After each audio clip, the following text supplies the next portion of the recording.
Muy buenas noches a todos.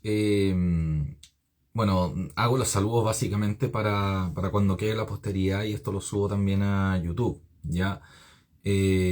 Actualmente, como estoy grabando esto desde Instagram, desde el live de Instagram, está avisando actualmente a los seguidores de que efectivamente se está transmitiendo en vivo. Estoy haciendo esto a las 12 de la noche, casi. Sí, de hecho, 12 de la noche. Estaba viendo algunos amigos, de hecho, hoy día he estado tapado en pega, así que probablemente sea súper disperso porque en realidad no he preparado nada, ¿ya? Pero quiero dar mayor regularidad al tema de los lives para poderlos llevar a YouTube, ¿ya? Eh, me gustaría partir más allá de que se vayan sumando personas y puedan ir preguntando cosas. Y yo siempre, de cuando en cuando, voy también leyendo lo que van escribiendo para ir guiando la conversación o el monólogo en este caso, ¿ya? Hablar acerca de una chica, ahí ustedes igual la pueden ver porque en realidad creo que igual se hizo viral, ¿ya? Una chica trabajadora social que comentaba de que las personas que en este caso... bueno, primero que todo, bienvenido Mac Toys Chile, bienvenido Omarap21, ahí les doy el saludito, ¿ya? Entonces lo que estaba comentando o empezando a comentar en este caso era un video que se hizo más o menos viral, en realidad no sé si tanto, de una chica asistente social que comentaba que las personas que en este caso votaron rechazo no eran, digamos, merecedoras o no deberían acudir a servicio público alguno porque votaron en contra de la ampliación o de la mayor influencia del Estado en las esferas sociales, etcétera, ¿ya? Entonces, claro, pues había un tema bien picota, bien resentido de parte de esta chica que estaba en la parada de que no iba a ayudar a nadie más y que lamentablemente a ella le era imposible saber si tal o cual persona que se acercaba, no sé exactamente en qué repartición trabajaba, ¿ya? Pero lamentablemente ella no podía saber si la persona que estaba atendiendo en ese momento había votado rechazo o no, ¿ya? Porque si tuviera la posibilidad de saberlo, ella impediría o consideraría que no era moralmente correcto para alguien que votó rechazo acceder a tal o cual prestación, a tal o cual beneficio público o social, ¿ya? Y aquí también se cae en cierta caricatura. Bienvenido George Momo Seisel en torno a que, claro, la persona que votó rechazo, y de hecho lo escribí en una de mis historias anteriores de Instagram, eh, asumen que la persona que votó rechazo prácticamente niega la existencia misma de la política social, ¿ya? Y he visto varios posteos que están en relación a eso, o sea, como ni siquiera me pidan saber los requisitos para acceder a tal cosa, o que la persona que votó rechazo también anda en la misma micro que yo, o la persona que votó rechazo también trata de buscar los precios más baratos en tal o cual cosa, ¿ya? Me voy a concentrar en el tema de la política social particularmente, pero como que creo que un error garrafal, creo que es primero caer en la misma negación que han caído dentro de las últimas 48 horas el bando perdedor, si hablamos de bandos, en este caso, ¿ya? Bienvenido yo estáis también. Es un negacionismo tremendo, es no entender que fueron precisamente los errores que los llevaron a tener esta pérdida. Y en segundo lugar es desconocer lo distinto que fue el rechazo de entrada, de respecto al plebiscito de entrada, que el rechazo respecto al plebiscito de salida, ¿ya? Lo aplastante que fue el 78-22 versus lo que fue ahora, ¿ya? En este caso, yo de hecho voté rechazo tanto en el plebiscito de entrada como en el de salida. Yo cachaba más o menos, sin ser una lumbrera intelectual precisamente, cómo se venía la cosa y yo rechacé de entrada, de hecho. Pero en general, habiendo tenido un margen tan bajo de votación, tú podrías esperar personas de un círculo más atomizado de derecha en el plebiscito de entrada, ¿ya? Pero el plebiscito de salida fue totalmente transversal. Mucho sector ciudadano, personas de centro derecha, entonces tratar de atomizar eso solamente en personas que niegan toda acción del Estado en la vida de las personas es entrar en un negacionismo y en un reduccionismo tremendo, ¿ya? Que es parte del negacionismo en el que están, que es parte de digerir la derrota, ¿ya? Bueno, en fin, volviendo al tema de la chica particularmente, que decía que las personas del rechazo, o que habían votado rechazo, no deberían poder acceder a ningún beneficio social, de partida, comadre, los impuestos los pagamos todos, ¿ya? tanto las personas que votaron apruebo como las personas que votaron rechazo, ¿ya? Aquí las secesiones, que no son posibles, digamos, y de hecho podrían haber sido posibles en el régimen del apruebo, si nos vamos en una bola un poco más extrema. eh, Claro, todos convivimos en esta sociedad y parte de lo saludable de las arcas fiscales precisamente y la sustentabilidad del sistema mismo es la focalización del gasto público. ¿Ya? La universalidad en general tiende a no ser sostenible, estoy hablando de políticas sociales, tiende a no ser sustentable en el largo plazo. ¿Ya? Entonces, dos puntos ahí, o tres puntos en realidad.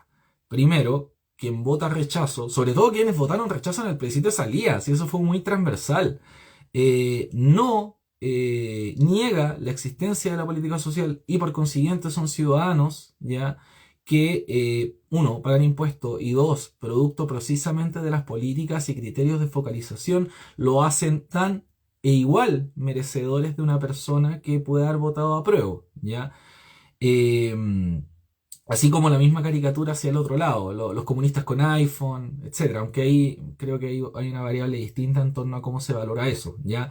Pero el acceso precisamente a las prestaciones y servicios públicos no debería estar condicionado al voto, ¿ya? Y de hecho, el estar tratando de acceder a algún tipo de beneficio, como por ejemplo la gratuidad, que también no está asistente social particular, pero otras personas que trabajan en educación y votaron por el apruebo, están casi desde la trinchera de decir no, si usted votó rechazo, no postule la gratuidad, no postule una beca, no postule a becas de alimentación, etcétera. Cuando en realidad le estáis dando la razón, porque precisamente al momento de postular son personas que, quizás sin saberlo, están defendiendo la focalización del gasto, están buscando acceder, ¿ya? Así que me parece, digamos, un tema súper injusto, súper tendencioso y que nace muy desde la pica de haber perdido la elección hace 48 horas. Y de hecho un poquito más de 48 horas, ¿ya? No más, 72 horas de hecho. Bienvenido Cine y Rancio, ¿ya? Así que eso como primera cosa, ¿ya? Eh, También creo que a falta de temas que puedan en este caso proponer alguna de las personas que se están sumando, habían en este caso varias cosas que poder en este caso conversar, ¿ya? Déjame ver aquí que tengo un par de anotaciones de cosas que me voy reenviando durante el día y de las cuales me puedo afirmar para comentar un poquito más, ¿ya? Eh, Sí, hay dos cosas ahí que se pueden mencionar como para complementar un poco el tema de esta chica asistente social y ser merecedor o no de tal o cual prestación según lo que hayas votado, ¿ya? O según si estás de acuerdo o no con una expansión del gasto público o si estás de acuerdo o no con una mayor presencia del Estado en tal o cual temática, ¿ya? Lo otro que se estuvo conversando harto ayer, por lo menos, fue la pertinencia del voto obligatorio o del voto voluntario, ¿ya? Ante el cambio en la proporción de la opción política de las personas, hubo muchos sectores desde las derechas, e incluso del desliberalismo, que estaban planteando la vuelta al voto obligatorio. Y de hecho sería más complicado aún, porque anteriormente era inscripción voluntaria y voto obligatorio, ¿ya? De hecho, durante los 90 se vieron muchas personas que se lamentaban de esto, que se inscribieron para el no, y que después fueron, en este caso, envejeciendo y les da lata dentro de los 90, donde había casi una hegemonía de la concertación, votar, porque ellos se inscribieron para el plebiscito del no, para sacar a Pinochet, y después se vieron atados a tener que votar siempre so pena de alguna multa. Pero en este caso lo que se estaba queriendo plantear era casi como deber cívico, que yo creo que ahí está mal entendido, una vuelta al voto obligatorio. Yo creo que hay que desemborracharse un poco de decir, ¿sabéis que esto me conviene electoralmente? Y por eso yo creo que más allá de este triunfo, que este triunfo uno es transversal, es ciudadano más que político. Y tercero, creo que es coyuntural. Es coyuntural. Yo creo que históricamente, desde mi perspectiva al menos, creo que históricamente las votaciones obligatorias tienden a favorecer más, de hecho, a la izquierda, ya desde mi perspectiva de las cosas, ¿ya? Entonces, desde esa perspectiva creo que hay ciertos valores, sobre todo desde el liberalismo, desde la voluntariedad del voto o la esencia de la voluntariedad del voto, que no debiéramos perder, más allá de sentirse un poco que te convenga.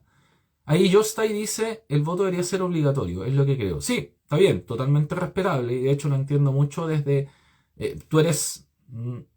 sí, te sacas fotos con comunistas, no sé si militas en el Partido Comunista, pero claro, eres una persona de izquierda un poco más dura, desde mi perspectiva las cosas. Entonces, claro, el voto obligatorio en algunos sectores, tanto de la izquierda como de la derecha, ha tenido cierta voz, pero a mí me parecería tremendamente injusto mantener el sistema de inscripción automática si sumas a que el voto sea obligatorio. Ya creo que ahí hay una trampa. O sea, quien se quiera comprometer a tener el voto obligatorio debiera tener una inscripción voluntaria. No como el sistema actual, que para mí creo que el sistema actual es el mejor, que es la inscripción automática y el voto voluntario. Eh, Creo que la obligatoriedad, el deber cívico debiera estar vinculado a un tema voluntario. Y creo que finalmente hay otros deberes cívicos que son mucho más, se traducen mucho más en la acción del Estado para las personas, que el pago de impuestos. Y entiéndase, por favor, que de hecho eso culturalmente está cambiando recién ahora, donde las boletas se te desglosa ese 19% del IVA, que se lo pagan absolutamente todos, ¿ya? Entonces, claro, ya el hecho de pagar impuestos yo creo que ya dice harto más que es el solo voto. Creo que uno aporta a la sociedad y al arca fiscales y a todo lo que significa el gasto social incluso con el solo hecho de pagar impuestos. Y todos pagamos impuestos. Eso culturalmente se está recién empezando a entender hace muy poco, con el desglose de boleta y otras cosas. Antiguamente como que la gente pensaba que prácticamente solo los ricos pagaban impuestos, cuando en realidad nunca debería ser así, ¿ya? Ahí dice, yo estoy, bueno, primero que todo, bienvenido Chris Autumn. Por lo menos todo el proceso constituyente debería ser obligatorio. Eh, o sea, es que, a ver, hay muchas cosas que faltan por conversarse, cosas que faltan por negociarse, cosas que faltan por decidirse, ¿ya? Y eso tiene que ver con cómo se va a venir el proceso constituyente de cara ya al próximo año. Para mí sería ideal salir de todo esto dentro de lo que queda de año, pero en realidad va a ser imposible. Tenía un septiembre muerto, después tienes octubre, ya el gobierno va a empezar a gobernar con la constitución vigente, nivelando expectativas de una serie de cosas. Después se te viene diciembre y se te acabó el año. Ya lo que dejó entrever por lo menos Chaguán, que en realidad tampoco es referente absoluto de las negociaciones, pero yo creo que vamos a tener decidir este tipo de cosas, más allá de la incertidumbre aparejada con ello, recién ya terminando el primer semestre de 2023, ya para bien o para mal. Entonces, en ese sentido, no sé qué se decida acerca del proceso constituyente y si va a ser plebiscitado o no. Ya puede que no sea incluso plebiscitado.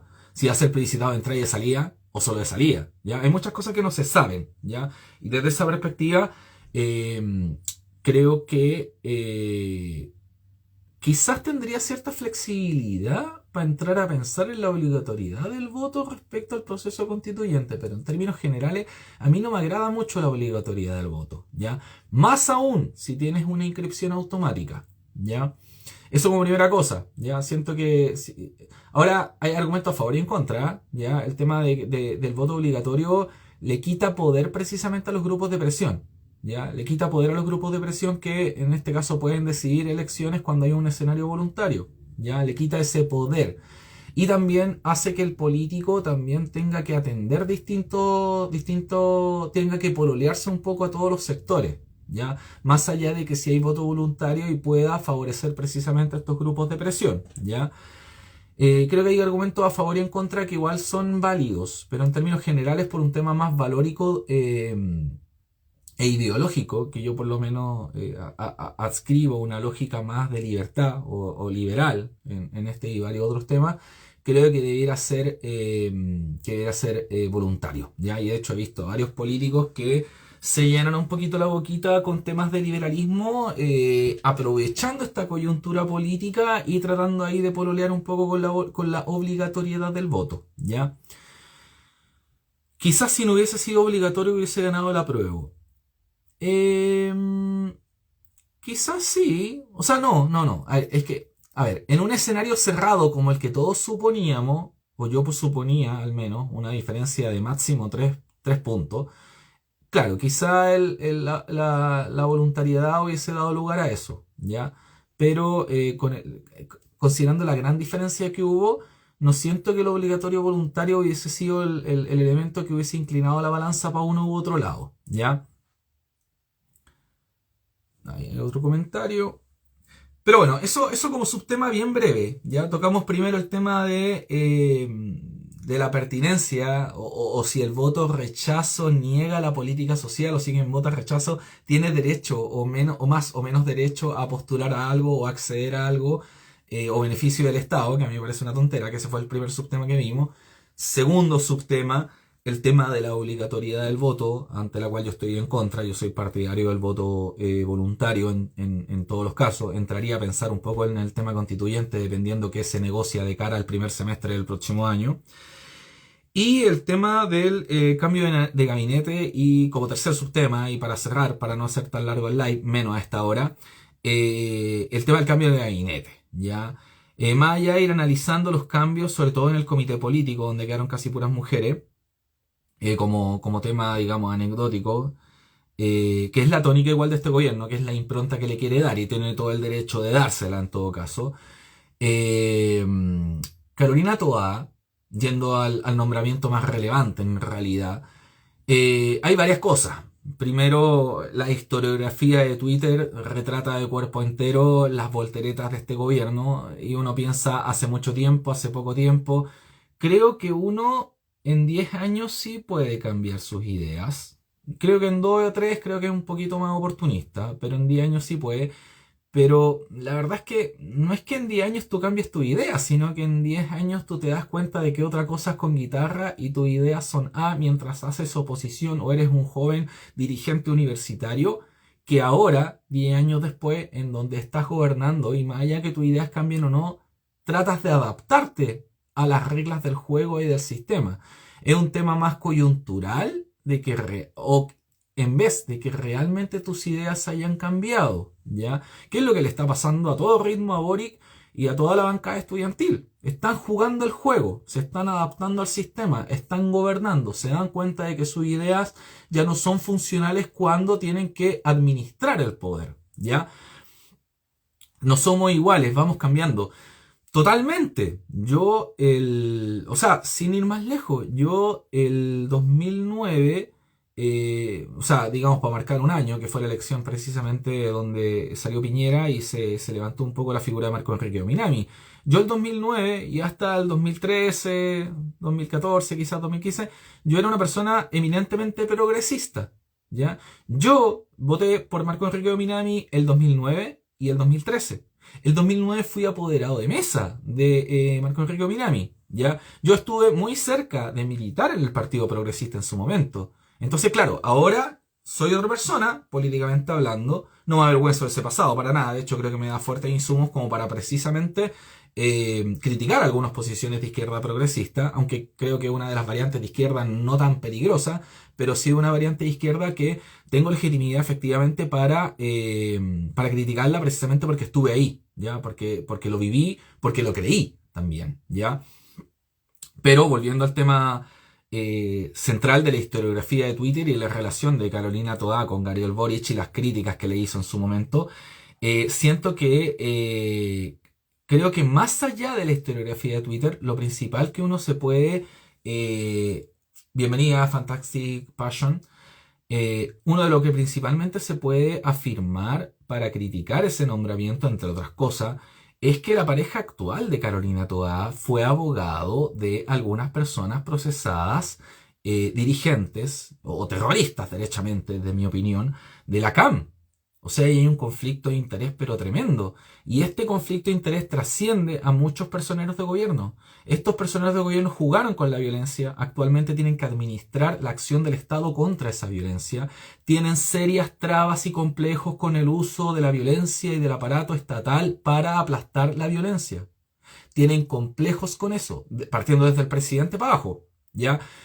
espero que con el correr del tiempo eso cambie, ¿ya? Pero actualmente en el escenario presente y la crisis que ahora van a tener que empezar a administrar por esta incertidumbre constitucional y producto de lo que pasó hoy día también, ya de los mismos estudiantes que están generando un estallido en chiquitito en un contexto del gobierno del que ellos mismos votaron, en muchos casos, si es que no en todos, van a tener que resolver luego estos conceptos con el uso estatal de la violencia para aplastar. eh, Bienvenido Elohim Disaster. Entonces, claro, esta conexión y haber sido abogado de personeros de la CAM o derechamente terrorista, yo, disculpa, pero yo hasta hace 3 o 4 años no era de la idea de que había terrorismo en la Araucanía. Hoy sí, desde hace un par de años sí. No, nunca me gustó el eufemismo de la violencia rural, ¿ya? Pero ahí hay conflictos. Hay conflictos. Podría ser otra persona, ¿ya? Y sin contar lo de Cataldo. Cataldo, el subsecretario anunciado, que anunciado como subsecretario de Interior y que después se tuvo que hacer el enroque dentro del mismo día. Creo que hay una improvisación y una apagada del noviciado que se ha dado como tónica desde el principio del gobierno, ¿ya? Pero más allá de eso, lo preocupante es que hayas tenido durante unos minutos nombrado a un subsecretario que derechamente tiene una animadversión por Carabineros de Chile, o les podéis llamar Paco, si yo no tengo problema con eso. El tema es que, claro, más allá de que sea el PC, tenía una animadversión con Carabineros y te vas a tener que relacionar constantemente con ellos. Y eso es un problema, más allá de que puedas hacerlo, es un problema, ¿ya? Y súmale a la propia ministra del Interior que tiene este conflicto de interés con una pareja que efectivamente fue abogado de personas involucradas en temas terroristas y de seguridad interior del Estado. Entonces, claro, eran nombramientos necesarios, pero tú te entras a preguntar si efectivamente eran las personas más idóneas, ¿ya? Y es comprensible de que la derecha condicione el conversar acerca de un acuerdo constitucional si no tienes un cambio de gabinete que responda a esa crisis, ¿ya? Dice, bueno, Jostay dice, la izquierda tiene complejo, pero también tienen sus razones. Es que ese es el tema. A ver, bueno, yo insisto, yo no sé si militas en el Partido Comunista, pero te he visto en manifestaciones y también te he visto en manifestaciones por fotos, no es que yo esté ahí. Y con fotos con Jaude, entonces yo entiendo que vas por el Partido Comunista, no sé si militas formalmente. Creo que ahí apruebo dignidad, entendiendo el Frente Amplio más el Partido Comunista, ahí tienen varias cosas que conversar entre ellos. Hay conflictos y formas de entender el tema del manejo del orden público. Ya Teillier diciendo que había que defender el triunfo en las calles, cuando eso se tiene que defender en el CERVEL y en las instituciones que ven eso, no en la calle. ¿Ya? Y tienes la postura blandengue en torno a las manifestaciones que están, yo creo que a esta altura están generando tensión, ¿ya? El PC es un partido disciplinado, es un partido obediente, un partido que cumple sus acuerdos en lo político, más allá de todo lo nefasto que tengan, ¿ya? Se portaron bien cuando estaban en la nueva mayoría y eventualmente van a ser disciplinados acá también.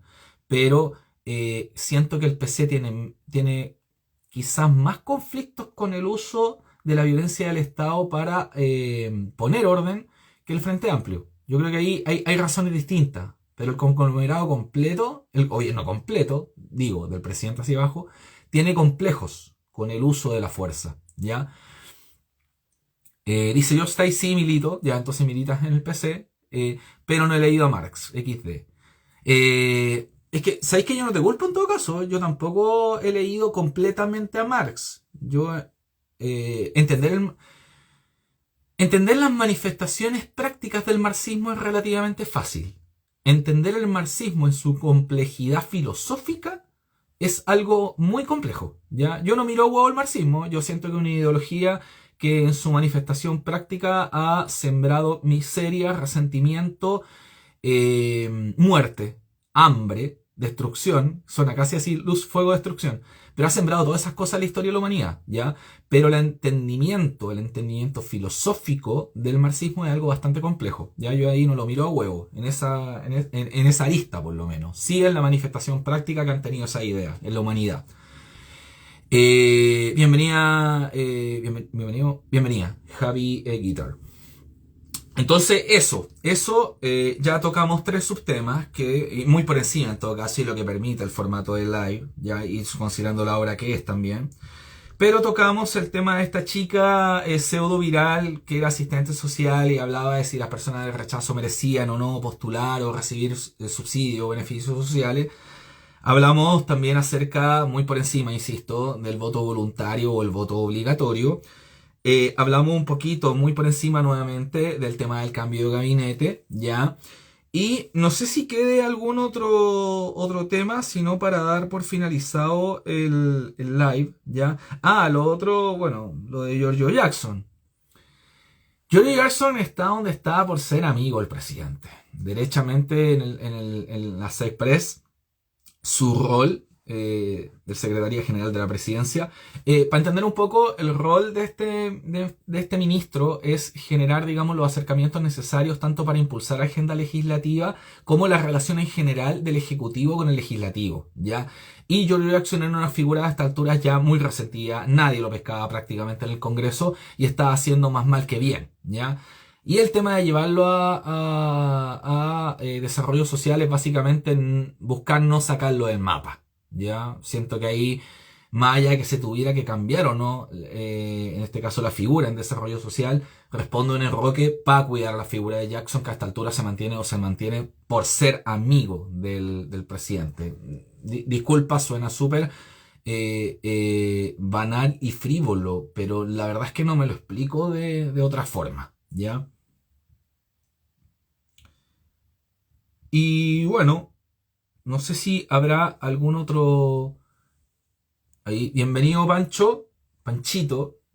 Estábamos justo casi cerrando, ya doy la oportunidad a quienes estén de si tienen alguna pregunta o tema adicional que tratar, aparte de los tres subtemas que tocamos, sino para dar por finalizado el live. Doy un minuto para que puedan ahí poner alguna pregunta, consulta o tema del cual deseen que hable en los próximos 5 o 10 minutos. Sí. Sí, lo siento, compa Panchito. Justo. Bueno, mira, ya lo he dicho como 2 o 3 veces, pero te reitero los temas que alcancé a tocar, que eran el tema de esta chica asistente social que mencionó si las personas que votaron rechazo eran merecedoras o no de postular a tal cosa o tal o cual subsidio estatal o adjudicarse tal o cual prestación o subsidio estatal. El segundo tema tenía que ver con el voto obligatorio o voto voluntario, que yo me manifesté en torno a, o prefiero yo el voto obligatorio, o sea, perdón, voluntario, ya, por un tema de valores básicamente y de adscripción a lógica de voluntarismo o liberalismo, perdón. Y el tema del cambio de gabinete, ya donde hablamos básicamente o hablé de la figura de Carolina Toá, del subsecretario que duró menos que peo en el canasto, el Cataldo, y finalmente nos referimos un poquito, que creo que fue el momento en que llegaste, en torno a la figura de Giorgio Jackson. ¿Qué opinas? Ahí Panchito hace una pregunta que nos puede dar lugar a generar la última patita de 5 o 10 minutos. Muchas gracias por el piropo ahí, Panchito. No lo voy a leer porque esto queda después para la posteridad en YouTube. Pues eso es lo otro. Justo antes de responder la pregunta que señalas, Panchito, recuerden seguir el canal de YouTube. Estoy tratando de trasladar estos videos al canal de YouTube. Sabinkeps se llama tal cual el canal de, o sea, el perfil de Instagram. Sabinkeps se llama tal cual en YouTube. Sabinkeps. Ahí me pueden buscar y obviamente me pueden seguir para estar actualizado acerca de los videos que suba, que van a ser más o menos los mismos de acá. Ahí voy a ver en el camino si puedo hacer algún tipo de actualización que dé distinción entre el perfil de Instagram y el canal de YouTube. Deja tomarme un último traguito de líquido, que me queda muy poco, para poder responder la pregunta desde mi apreciación de los hechos o de lo que se podría venir. Ya. Dice Manchito, ¿qué opinas sobre lo que se le viene a Boric? ¿Se va a normalizar todo o se le viene duro? Ya, aquí hay distintas dimensiones. Una dimensión político-programática y una dimensión de la calle, ¿ya? O del orden público, si lo hablamos en un concepto más amplio. Desde lo político programático, Boric va a tener que hacer un reordenamiento, ¿ya? parte de ese reordenamiento tiene que ver con el cambio de gabinete, ¿ya?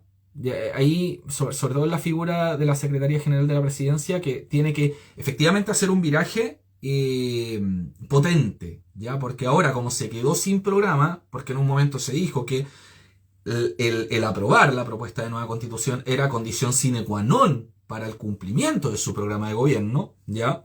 Entonces ahora va a tener que hacer su programa de gobierno o moderarlo o matizarlo dependiendo de lo que él logre negociar o acordar en el Congreso, ¿ya? Ya no hay espacio para la instalación. Ya no es argumento la instalación por el periodo en el corto o el primer trimestre. Y ahora tampoco es argumento la instalación porque ya pasó el periodo del plebiscito. Entonces había una especie de bolaca que le duró hasta ahora. Ahora tiene que preocuparse de gobernar y ahora tiene que preocuparse de llevar su agenda o lo que pueda llevar de ella de acuerdo a la configuración actual del Congreso y el contrapeso entre su poder como ejecutivo y el Congreso, con el equilibrio de fuerzas que actualmente hay, que no es el mismo equilibrio de fuerzas que se dio la constituyente, que le era tremendamente favorable. Entonces ahí el rol de la Secretaría General de la Presidencia es fundamental, ¿ya? Y ahí, claro, sí, es lo que había que hacer porque Giorgio Jackson no estaba haciendo nada y no estaba, de hecho estaba restando, ¿ya?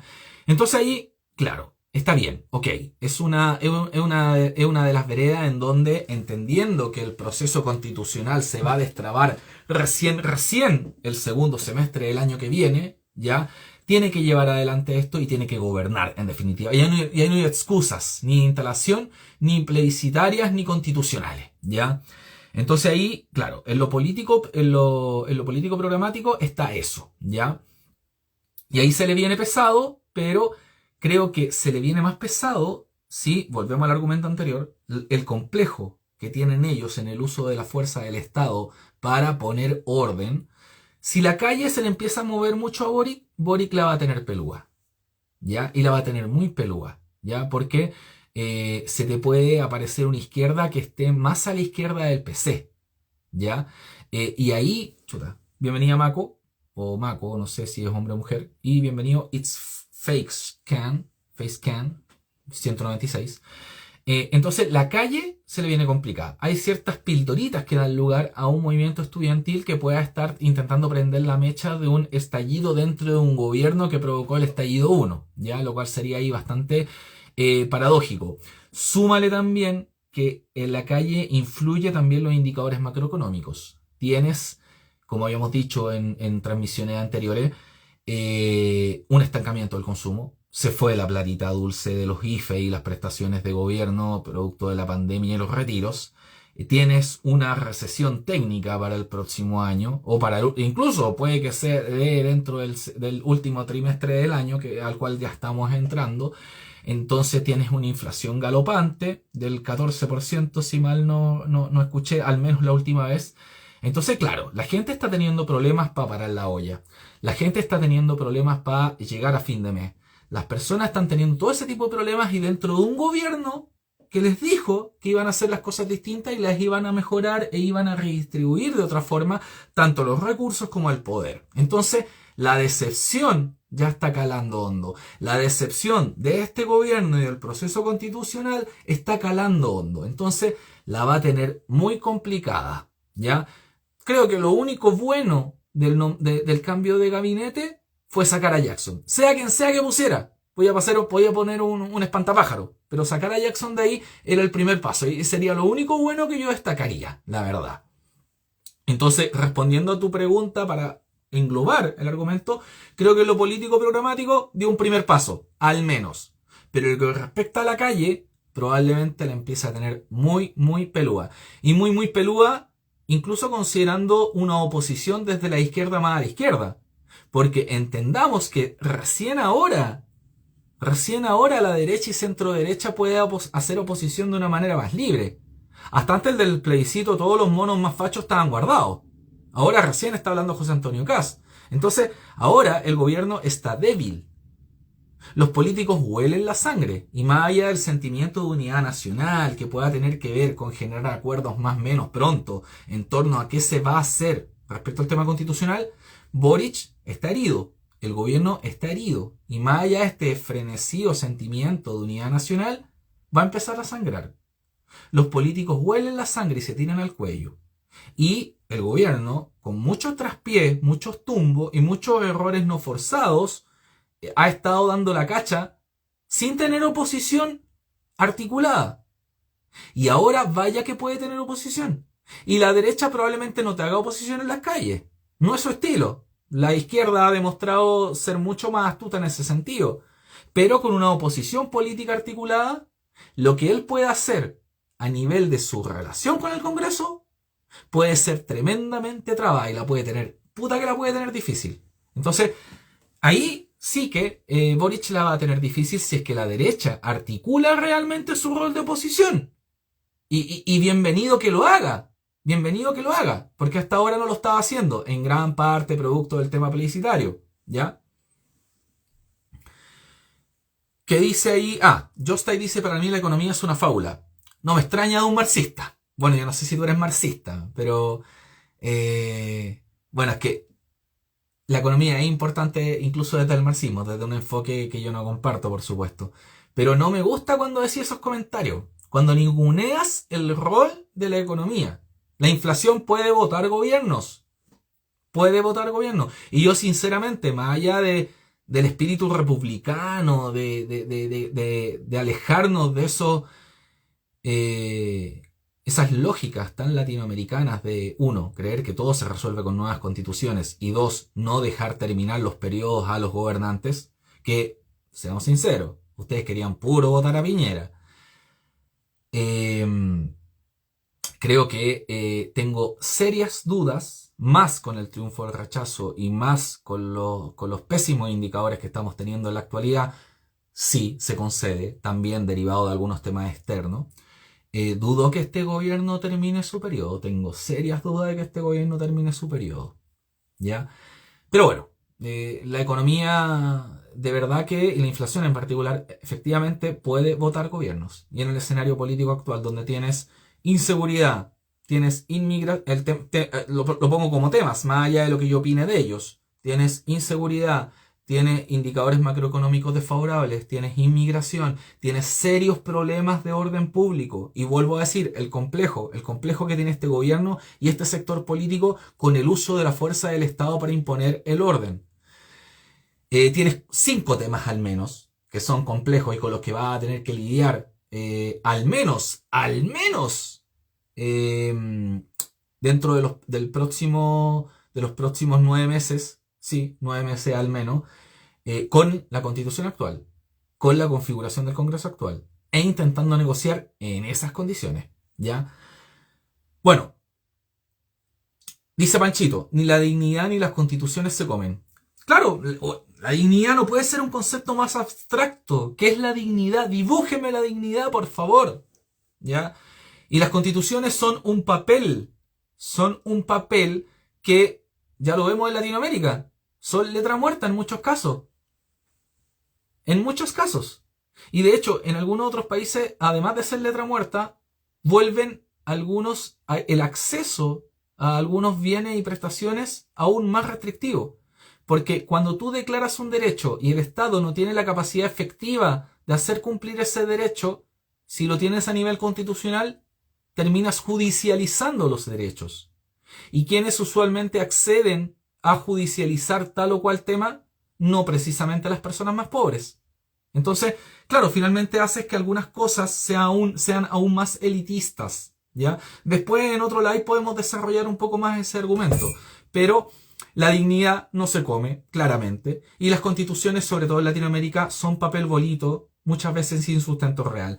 Y una de las grandes fallas de la propuesta constitucional tenía que ver con una maximización de los derechos sociales sin asegurar una estructura productiva que al menos fuera coherente con generar las lucas para financiar toda esa cachada de derechos, ¿ya? Y muchos derechos universalistas también, ¿ya? Y como lo dijimos al principio del live, uno de los principios de un Estado y arcas fiscales saludables es la focalización del gasto público. Miles de fuentes te señalan lo regresivo de las políticas universalistas.